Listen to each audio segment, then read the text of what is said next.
Triumph recently launched the new 350cc engine for the 400 lineup to keep the prices low due to the new GST changes. However, these engines make almost 37 horsepower and 32 Newton meters of torque. That is only 3 horsepower less than the actual 400cc engines. On the other hand, the Royal Enfield and Honda 350 engines make almost half this number, only 20 to 21 horsepower, but make 27 Newton meters of torque.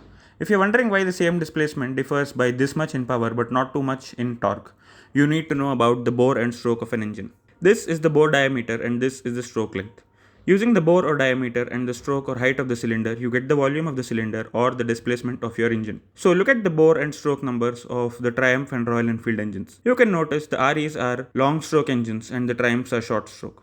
Now, how does this affect performance? If you have a big bore and short stroke engine, the piston needs less time to complete one cycle and hence can do more cycles per minute, that is more RPM. This explains why the Triumphs can rev up to around 9000 RPM while the Meteor redlines at approximately 6500 to 6700 RPM. Also, the bigger bore means you can have bigger or more number of valves, meaning more air goes in. That's why the Triumphs have 4 valves, 2 intake and 2 exhaust, but the long stroke 350s only have 2 valves. More RPM and more air both mean more power. But again, see this, if the stroke is more, the distance between the crankshaft and the con rod is more, meaning the same amount of force from the piston is acting at a bigger distance, meaning more torque.